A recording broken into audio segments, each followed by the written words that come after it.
Hey YouTubers, as promised on my short videos, here I show you the Nikon Coolpix P7100. Well, this came out September 2011 and it's quite long on the market, and many people reviewed this camera, and also showing you how you can convert this camera a little bit for more wide angle. And so what I did is I purchased a conversion adapter, and with this adapter you can attach wide angle attachments or telephoto attachments. Of course, telephoto nobody really uses. The wide angle is the more desired option, of course. So I have a 0.7 Canon wide angle converter on it. It is 58 millimeters to screw in, and 28 times 0.7 is 19.6 millimeters, and I show you some pictures. I think the results are pretty good. Of course, more glass, more interference. It's experimental. It's just to play a little bit around. You're gonna get some nice effects there. Of course, everything is kind of bending and stuff, but we know that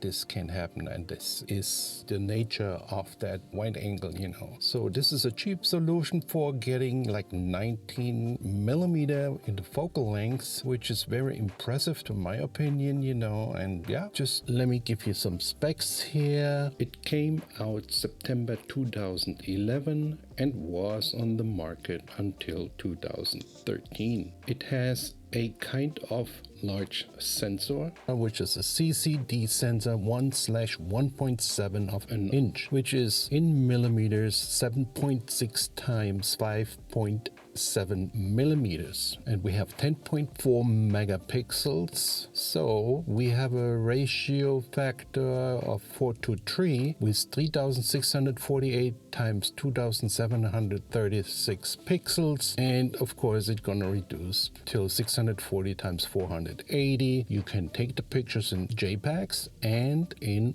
RAW. And let me see what else we have. There is a video function which is not relevant these times anymore, but I just mentioned it. So it is 1280 times 720 in a 16:9 ratio factor with 24 pictures per second or frames per second, and downwards, of course, which is very uninteresting. The video format is AVI. Okay, so, and the lens, maybe that is important, is a 28 millimeter until 200 millimeters, and it has a 7.1 times zoom. There is also a digital zoom 4 times, but nobody used that anyhow. The closest distance in the normal mode would be from 50 centimeters until infinity in the wide angle position, and 80 centimeters until infinity in the telephoto position. The closest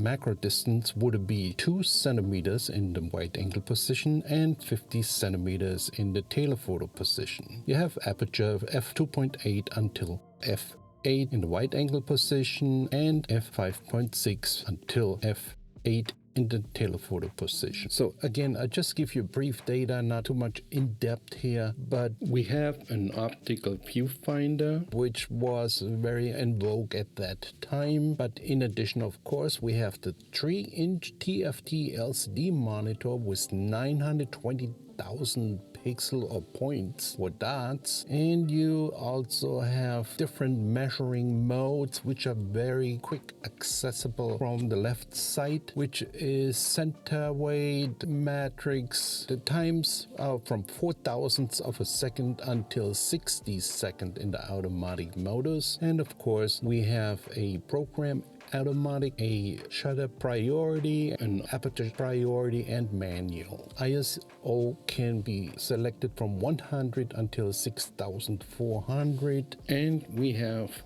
several scene modes such as in the dawn, and for documents, fireworks, and all that good stuff, you know. Anyway, we have a self timer with 3 seconds and 10-second lead time, and we have the built-in flash, of course, with the different traditional modes. We also have an optical image stabilization, which is very good. All the pictures and videos are saved to the regular SD cards. And this camera, of course, uses the widespread Nikon EN-EL14 with 7.4 volts, and you can make most likely 450 pictures with it. It needs to be mentioned that this is a heavy-duty camera actually. It's a metal body, and the weight with the battery is 395 grams. The measurements are 114 times 77 times 45 millimeters. Enjoy the pictures, and as usual, thanks for watching.